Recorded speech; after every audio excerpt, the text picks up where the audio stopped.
Mrs. Adebisi Adelabu, the General Manager, Lagos State Parking Authority. We want to thank you so much indeed for joining us here on Control TV. Good afternoon. Why the initiative to start with? Right, so I'm going to take you back in time.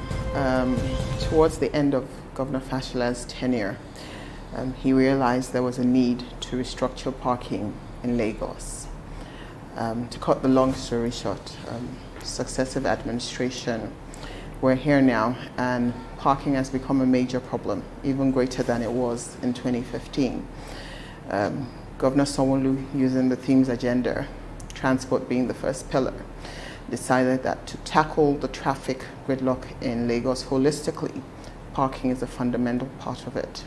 And as such, he decided to create the Lagos State Parking Authority, whose core objective is to regulate and enforce all forms of parking across the state, namely on-street, off-street, and parks and garages. Tell us how this is going to work. I mean, stage by stage, do you have a plan? Lagos, for what it is, you know, cosmopolitan, population of 24 million counting still. What's the strategy? How do you intend to tackle this? So first of all, I think it's key, not just for Lagos, but anywhere in the world, to get your citizens on board. We want to get Lagosians on board. I think that most Lagosians understand how vital parking is in their everyday lives. You know, on average, you spend about 5, 10, 15 minutes looking for parking in certain areas of Lagos. Parking is up to a key factor in congestion. So first thing is, let's get the citizens on board, understand that it is eventually towards helping create a greater Lagos, a safer Lagos, a freer Lagos for everyone. Once we have that, the next thing is our operations. How do we go about it? We've broken metropolitan Lagos up into different segments. And then, of course, we have a strategy saying, look, we'll have the advocacy first, implement signages, lane mark, so that we know that before we can begin to regulate and enforce. That's the way we want to go about it. Enforcement, that's the key word there, you know. Yes. with the level of education, if you will, which is rather low, you know, you have to do a lot of advocacy and sensitization and all of that. Do you see, especially those really tough, stubborn drivers, not parking in areas where you designate no parking? I think it's a change in behavior. It's a change in culture. We might not get there day one, but at some point everybody has to understand that we will get there eventually. People, it's like a child, you know, you've been doing the same thing every day and you've been getting used to it. At some point, by the time you're like 10, 11 and someone tries to tell you stop it, it's not going to happen immediately. But then that's why for those people who feel like they don't have to obey the law or they are above the law, they're punitive measures. I must stress that for us, this authority isn't set up to be as such a revenue generating agency. Its fundamental function is to solve the parking crisis in Lagos. After that, then we look to create employment. You know, there are times, I'm a mother, I go to the market, and then you see the area boys come, 500 naira for parking, 1,000 naira for parking. And sometimes I engage some of them in conversation. Everybody wants a sense of purpose. Everybody wants a sense of belonging. Some of them are very educated, master's degree. They don't have jobs. So when we talk, I say to them, okay, so you're doing this thing, you're doing it so well. We bring you on board via a concessionaire, and you get your money, and you should see the look on their faces, the dignity that comes from that. I think above all, that will give us the greatest satisfaction of all. So the structure, how is it supposed to work? The structure, where do you start from? What are the phases, step by step, until you get to such a point where you're able to engage perhaps some of those boys that are, you know, loitering around and give them a lease of life? That's a fantastic question. So like I said in the beginning, parking is divided into on-street, off-street, and then the parks and garages. Parking isn't new in Lagos. People pay for parking. It's just unregulated. You pay to faceless people without recourse to the government. So we take it on street. On street is simply meaning parking on the roads. Now, before you park on the road, you must check that it's not impeding any traffic. So signages will go up, lane markings will go up to let you know where and where you can't park. Now, if you violate those, of course, your cars will be clamped or towed away. For those people that operate off-street car parks, we're saying we need to have you on our database. There are a lot of crimes that are committed in some of these car parks. Some of them charge exorbitantly higher than they should be. We are saying we want you on our database. If something goes wrong somewhere, we need to be able to say so owns this place. Something happened here at a specific time, we want to look into that.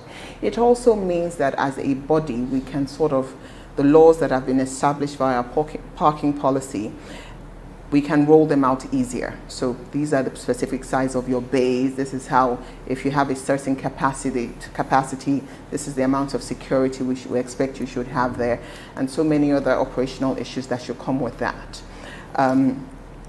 We look at people with a disability.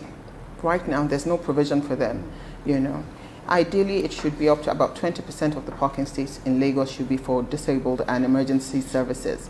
There's nothing like that at the moment. So as we lane mark, you'll find those bays that are specific for disability permit holders and for emergency services. So I'm wondering, because as a Lagosian, anytime I go to, say, Idumota in the markets there, or I go to Balogun markets there, I have to park in a space there. They charge me between 500 to 1,000 naira. All that goes to you now. No, it doesn't. So what we do is saying, already there are people that collect money for parking there. We are saying, let us lane mark. We will put signages. So you're allowed to park between so hours to so hours. In a typical CBD area, it's between 7 and 7, right? Come to the authority and apply for the right of your concession. That way, we've seen your request for proposal, we've seen your business plans, we're in agreement. You have a legally binding agreement with the government. You will still run those areas via the concession. You will create employment via the concession, and then a percentage of that goes to you, a percentage of that comes to the state. Moving forward now, just to have a better understanding and perspective of how all of this is going to culminate into one big Lagos state devoid of wrong parking, illegal parkings. A law is in place to ensure that this stands tight and works for Lagosians. But the structures that will get this to work seem to be lacking. Bad Road, for instance. Areas where you can hardly even maneuver to get through. And you find a lot of inner roads in that kind of situation or condition, having cars even belonging to street tenants or landlords parked just by the road. How do you intend to tackle that? Like I said, we've been thinking about this for a while.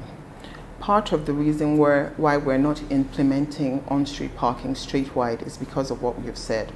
So we have a list of roads, of all the roads in Lagos State. We have looked at them and we understand that some of them are not functional right now. Some of them are recoverables, which means it needs minimal work before you can lane mark. Some of them are good to go. Of course, as a responsible state, some of those roadworks, which some have already been done, some are ongoing. For example, in the GRA area, you can see Shobua Road Biodu along the other axis are being done at the moment. We're not going to lane mark when the roads are not adequate. The government is going to fix those roads before we begin to lane mark, because we can't lane mark on roads that are not properly tarred. So those kind of things, the works will be going on. But there are already established modes of areas where you park. People park there every day. I use GRA as an example again, Isaac John. It's not meant to be an on-street parking road. It's meant for 2 lanes. And so you find that when you're parking those areas, the traffic gridlock just starts to grow. So those kind of places, affirmative action will start. Now, the other thing is that we want to pilot. So we're using 2 central business district areas, Ikeja and VI. And once we've done our pilot and we're happy with what we've seen, then we begin to take phase by phase until eventually we get to the whole street, the whole state. But we're not going to sort of start from day one, everybody is the same thing. No, because what we expect is that Lagos will adapt to new technology. We have a 5-year plan in the making where we're saying we know that as of today, artificial intelligence is the future of parking, but we're not there yet. We need to work towards getting there. And how do we get there? We need data. So we need the number plate. So every time you pay for parking, whichever way you pay, your number plate will be taking on. That way, as we evolve to that eventual goal, we need the information to get us there. That's what we're trying to achieve. When former President Goodluck Jonathan did the CCTV project, it greeted everybody with so much, excitement. But that failed. What guarantee do we have that yours wouldn't tow the same path? Well, I think the first thing is that we're mindful of the population, of our citizens. Lagos is such a cosmopolitan, dynamic city in itself. And we believe that we are a city of progressives. Like I've said earlier, Lagosians already pay for parking. It's nothing new. And a face behind those people that run the system. Let's get it done the right way. When you go to London or Joburg or New York, parking is part of the culture. You have a car, you factor parking even before you leave the house. If we truly want to own the mega city status, Greater Lagos, then we must do something about parking. It affects our everyday lives. And so number one, I feel it's fundamental that the buying of the citizen is there. And then after that, we roll out strategically. So we're not sort of taking a one-size-fits-all approach. We're not doing that. We know that some drivers are uneducated. The same way an enforcement officer would approach you in a VI might be different from the way they would approach you in Alimosho. Most people in the VIs will probably choose to pay by card, choose to pay via the app, In Alimosho, most people want to give you cash. So there's a different operational structure for each area because we understand that each area should be treated differently. But like I said, of course, the pilot is really sort of to look at what we have on board, to see where we need to correct, and then only then do we begin to roll out in terms of on-street parking. Off-street parking is already established. We're even encouraging people to come and build more car parks. Lagos needs more car parks. If you have multi-story car parks, it is a viable business. I can't express that enough. People underestimate the value, the revenue in parking. And we're saying build car parks, run it, there's money in it. The Lagos Islands could do with a car park, the VIs, the Lekkis, Surulere, they all need car parks. Ikeja, Apapa, truck parks. So all these places are in need of these infrastructure. We are inviting the private sector to come in and say, okay, let's build these things. Let's give you the license to build them. Run it, make your money, enter PPP partnerships with us. That's what we're trying to encourage in terms of off-street. So it's both on-street and it's off-street to create a holistic solution in terms of delivering us from the current situation we find ourselves in for parking irregularities. When you talked about AI, artificial intelligence, as part of a solution, the future and the solution to these parking problems that we have, what's the place of AI fused into this plan? Okay, so in some European countries at the moment, they have sensors, but not in the ground sensors. They have them attached to poles, street lights, and the rest of that. The moment you park in a bay, you're captured. It reads your number plate. It will tell you when you've parked there, how long you've parked there, and you can get your ticket in the post. Or you connect via the app and you make your payment. At some point in future, we envision a Lagos that it will be that easy. And as you can see, the Honorable Commissioner is doing a lot of work towards pushing Lagos forward. So it's not, to solve the traffic issue of Lagos, it's not just a parking problem. It's a traffic management problem, which is also LASPA. It's a VIO problem because you need to make sure you have the right cars on the road, not cars that break down every 2 kilometers. So when this year they started out, look, every car needs to go for their vehicle inspection physically, you realize that a lot of them failed. because they have issues. If cars are breaking down every 2 kilometers of the expressway, there's bound to be traffic. So it's a chain reaction, and I think people need to understand that yes, if I enforce all the parking rules, but your car is still breaking down anyway because somehow you've managed to skip VIO, there's an issue. So what the governor via the Honorable Commissioner is saying is the whole transport family needs to work together to solve the problems, to make sure that from the minute you take your vehicle out of your house to that place where you get to your destination and you want to park, it's as seamless as possible. You know, I'm just trying to wrap this around my head. How much is this going to cost the government? Well, I think, like I've said, parking is an established business. So what we are saying is, yes, of course, we'll have to incur some certain costs trying to get technology on board, trying to lane mark, the fundamentals, putting up signages. But what beyond the cost, how useful is it? How effective is it? What change is it making to the lives of people? And we believe that the cost is justified. Are there timelines to it? Oh yes, but like I said, I think sensitization is first, June. The people need to know what is coming. Once they know that, then you can't enforce without proper signage. Signage needs to go up. You need to tell people, I'm allowed to park here, I'm not allowed to park here. This bay is for HGVs only. This bay is for emergency vehicles only. This bay is for disability only. And then we can begin to say, okay, so we've had those things in place. You can't feign ignorance anymore. Let's start to put the operation in work. One thing you have to contend with, I believe, is the issue of the BRT.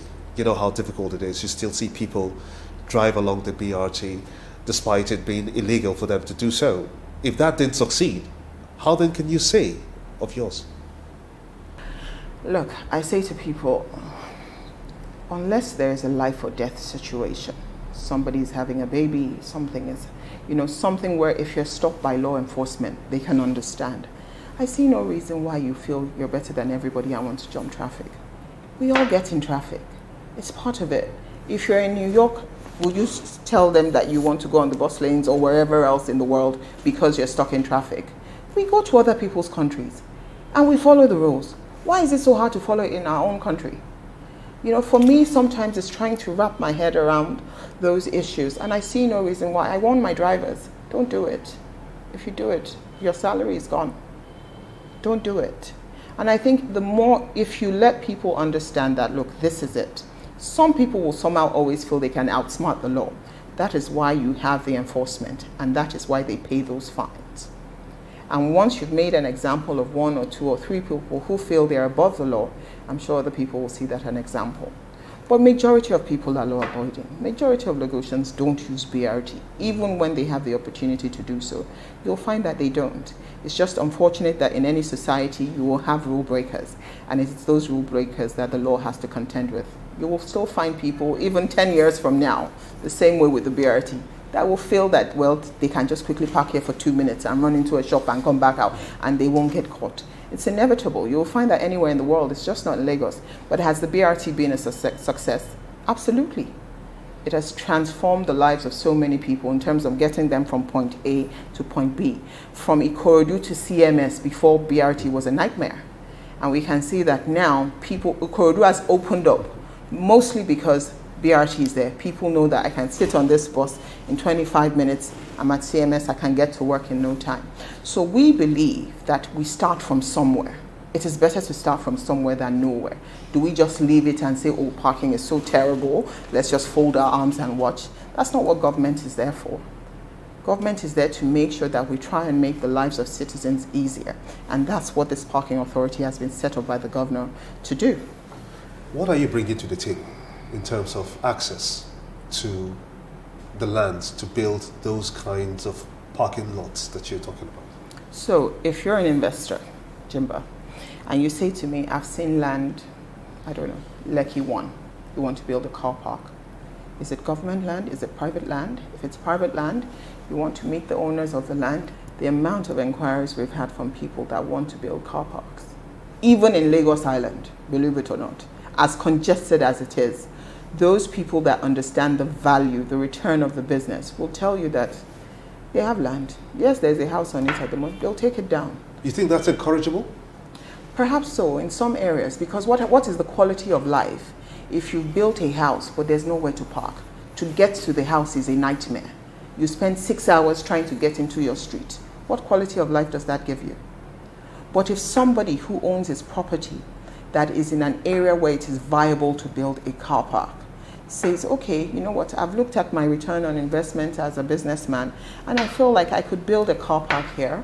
I know what my margins would be and I will get it back in 2 years, 3 years or whatever.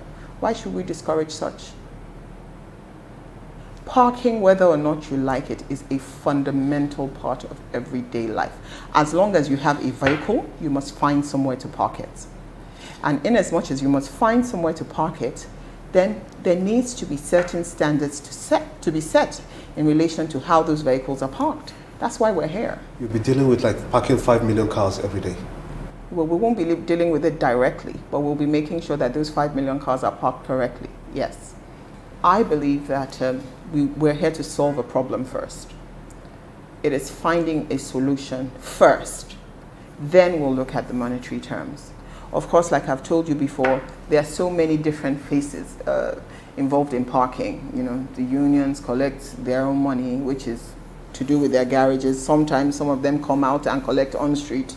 You have some area boys collecting them. So do we really have a figure as such to say, yes, we know how much on-street parking is in Lagos? No, because it's been unregulated so far. Do I have an idea? Perhaps you hear different figures always thrown up in the press. I can't vouch for any of those figures. But what I do know from our own homework and our findings, based on the number of parking bays we envisage we can create in Lagos, we know it is a viable business for anybody that is interested in it. We are not going to run the concessions on that by ourselves. We need Lagosians to come on board and run it. It's a business. How are you going to deal with the dishonest ones? Well, I think the world has advanced enough, at least in some form, in terms of technology, to be able to catch most of the people out. You can't catch everyone out, but I'm sure we can catch most people out. So how do you encourage the youths to be part of this? I would say, especially to the women, no work is impossible to be good at if you work at it. I'm a woman. Most times people come into my office, first of all, they're surprised. First, it's a woman, number one. The second thing is they expect us to be perhaps uneducated or touts, which always surprises me. I can't tell you how many people, when they look at me, you're like, you head this place. And I'm like, why? Am I supposed to be a tout or uneducated? You know, it's that impression that perhaps has been given by other sectors of transport that rubs people off the wrong way. What I say to women and I say to youth, that look, get in where you can and be good at what you do. You can learn. You might not be good on the first day, but if you're focused, you're driven, you're dedicated, you will get there. For me, I saw a vision of how we could transform Lagos with parking, how we could bring it up to the likes of the Londons and other major cities in the world and restructure parking. And we're here today. So if I can do it, I see no reason why anybody else can't, you know. I'm not from a political background, but when you have leadership that believes in vision-carrying people, this is a prime example of that. So I say to the youth, if you believe in it, go for it. We encourage the youth to come up. I must tell you, a lot of people that have brought technology to us are the youth. Most of those developers are under 30. They range from about 21 to about 35. They are the ones doing the core work at the back. And it's phenomenal, the amount of talent we have in Nigerian youth. You know, so we are looking to embrace that. We're saying come on board. If you don't want to come on board from the technology aspect, there are other ways you can come on board. You can be an agent, you know. And how do we help you progress is what we're after. And I truly believe that that is what the government too is after. We want to empower youth. We're not here to just let them be laybys, you know. Let us see how we can help. And you have so much talent wasting. Why? Like I said to you earlier, the other day I was at the passport office. And this guy came to me and said, oh, I should pay for parking. Very well spoken. I took his number, by the way, because I was just so impressed. I was like, what? and you're here. And he was like, he doesn't even mind being here, but he would like to do it the right way, not running anytime he sees a government officer coming, they're coming to carry him, he's going to hide. If that kind of person wears his uniform every day, and he knows that by 7 o'clock in the evening, he's taking something tangible home to his family, is that not dignity? Is that not what we want as a people? And that's what we are trying to achieve here. Mrs. Adebisi Adelabu, the General Manager, Lagos State Parking Authority, we sincerely thank you for talking to us here on Control TV and to explain how all of this is going to work for a better Lagos. Thank you very much. Thank you. Appreciate it.